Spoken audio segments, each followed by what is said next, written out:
Hello, everyone. It's Jamie, and I'm excited to bring you day 2 of our Brains and Booty Fitness Challenge. I hope that day 1 was not too painful. I'm sure you're doing okay, and we'll go over a couple of things that you can do as self rituals and some self care, like massaging, grabbing someone that's really good with good strong thumbs and having them massage you. Also, a dry brush is one of my other favorite things for self-care and self-ritual. You can find them at Whole Foods or Amazon, and they're meant to stay dry. They're not wet brushes, they're dry brushes to create friction. And you'd use them in the direction of your heart, and you'd go up on all of the areas. I really like that. And then I also use a very specific massager that I use at night. I'll plug it in and it creates both heat and lots of good, strong massaging wands in it. I'll show it to you another time. And I use that also. So as we move along through day 2, let's talk about what we need or don't need for today. So yesterday, or for day 1, we used a resistance band. For today, day 2, we're going to use no props. I'm going to keep these Bala bands. They're like bangles. They Velcro on. They're only 1 pound, and it's just to create a little bit of resistance for my upper body, just a little bit. So if you wanted to, you could put on Velcro ankle, wrist weight, something like that, but you don't need anything. Let's go ahead and get to it. Okay, I'll kill myself if I leave that stool there. Okay, for our day 2, we'll start with a curtsy and then make this really cool star shape with our arm. It's kind of fun. All right, so let's get to it. This will be 1 minute. We'll stay on the same side. We'll start with our right leg stepping back for a curtsy. When you step back into that curtsy, remember, we're not arching our low back or keeping that nice neutral spine. We're trying to bend both knees so they go in opposite directions of each other. For extra challenge, I want you to reach your fingertips and try and tap the floor. So it's reaching for the floor and then reaching all the way up in a star position with your hand. So down for the floor with right foot stepping back, and then right arm and right foot in position. Let's do it again. Right foot step back, tap the floor, and then right arm up in the air like a star point. Step your right foot out a little bit wider than your hip distance. All right, let's go. It's a curtsy and then a lift. A curtsy squat and then a lift. I want you to find as much awareness in your butt muscles as possible. So when you lower down and try to touch the floor, you should feel the thumb in your left butt range area. You should feel that muscle working.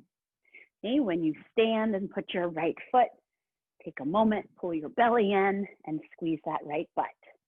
Lower and lift. Lower and lift. Inhale and exhale up. Inhale and exhale up. Can already tell that my heart rate is starting to come up, my breath, a little exhausted, not exhausted, but you can hear it. Not losing the breath, but I can tell my heart rate's coming up. Let's get one more.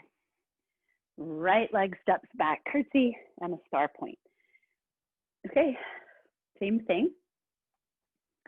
The other side. We'll work for 1 minute. This time, our left leg will step back behind the right. Here we go. Reach for the floor to intensify it and reach that arm up. Step down behind that right foot, step behind it, and maybe you get fancy with your curtsy squats that you go on a bigger diagonal. Reach for the floor. Pull your belly in. Squeeze your glute muscles. Feel those hamstrings. Squeeze your butt muscles. Pull your belly in. And notice your heart rate. And notice your breath. Should be coming up. Mine is. Reach. When we lift our arm up over our head, over our heart, The heart rate should come up, down and up. Big inhale, big exhale, big inhale, big exhale. We're almost there.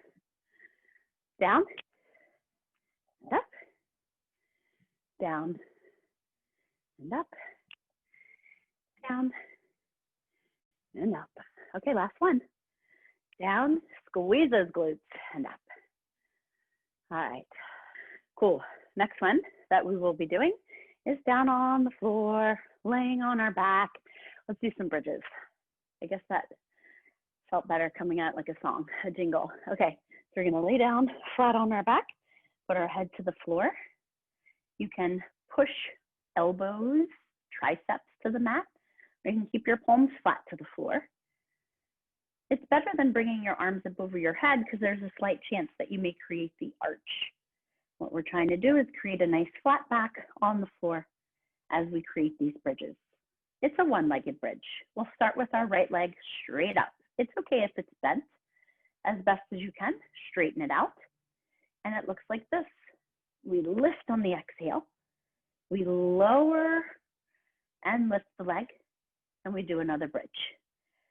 We lower and lift one leg. We lower, pushing heavy through that left heel, pushing those hips up. One leg raise, one bridge. Squeezing the left glute as tight as you can. Okay, let's begin. Stack your feet directly underneath your knees so they're not ahead of your feet or knees rather, or behind your knees. Stack the joints. Place the palms flat. Inhale your right leg up into the air. Push that belly button down to the mat and lift your hips up. Now one leg raise, lower lift the hips. Stack all that weight into that left heel to push from that left glute. One down, one up. Turn a little bit. One leg raise, one bridge. One leg raise, one bridge. Because we're loading up one side, all that weight on that left leg, it's gonna fatigue, start to tire really soon, if not already. Go slowly and take your time. It's about the quality instead of the quantity. Push. One leg raise. Almost there. One leg raise. One bridge. One more. One bridge. And slowly rest your hips down. Woo-wee. Woo-wee. All right, butt burn is good. Inhale your left leg up. Push your belly button down to the floor. And let's go. Send those hips up. Hold them up into the air. One leg raise. Down and up. There's no need to bump your butt on the floor when you lower the hips.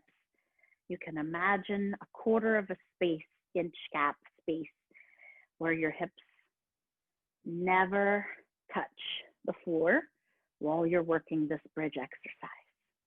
Push that belly down so those ribs are not arching up to the sky. Neutral spine position instead of our arching spine. Push through that right heel. Feel that glute. Those glutes, I should say, all three layers, feeling it. Down at the bottom of the butt, up in the middle and the top too. Pull that belly in. And if you want to turn on those triceps, push those palms down and armpits down to turn on the chest. We're almost there. Come on, lower and lift. Let's do one more for good measure. Change, slowly soften those hips down.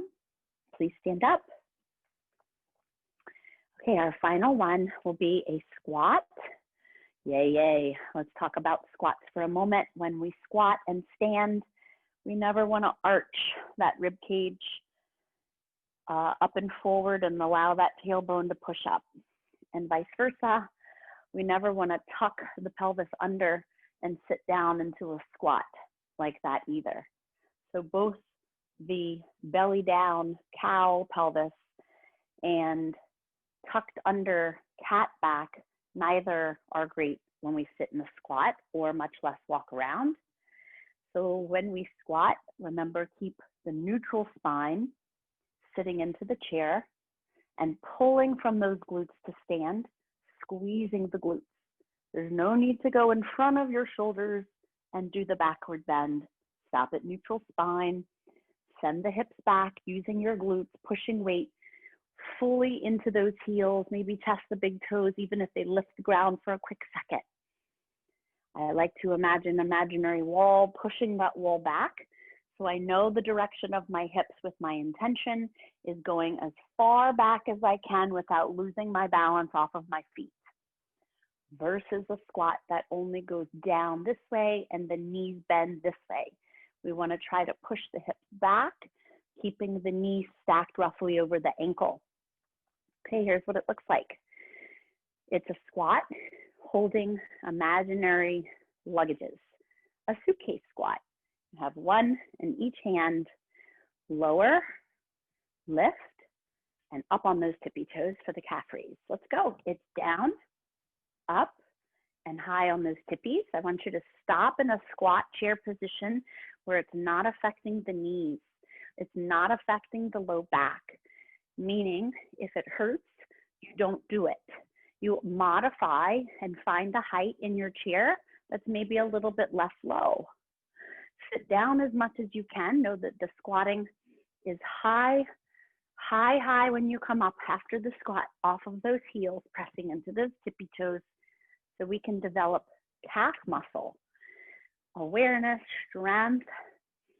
Send those hips back, lift.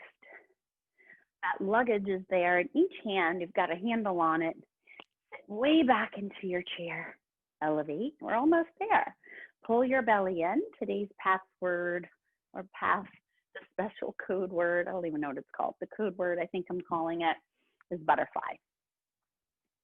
The code word is butterfly. Suitcase squat and elevate off of the tippy toes, off of the heels, calf raise.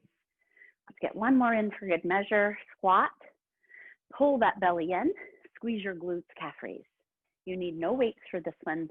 We'll work both legs on the floor and treat this deadlift like you have a baby back bend in your middle back. Nothing big or exaggerated, but this is to help keep in your mind that it's a flat back on the way down. So it looks like this. I'm going to turn from the front and then do it from the side. Flat back, little bend to those knees, coming all the way back up. And here's from the side. Deadlift, belly in, no arch, no tuck, neutral spine. Little bit you think about the arch in the upper middle back. Halfway there, not all the way to the floor, and come all the way back up. So here's a forward fold, folding at your low back. That is not what we're doing. We're keeping the back extremely flat. So it looks like this. Deadlift, keep that bend to the knees. Pull the belly in, stand all the way up.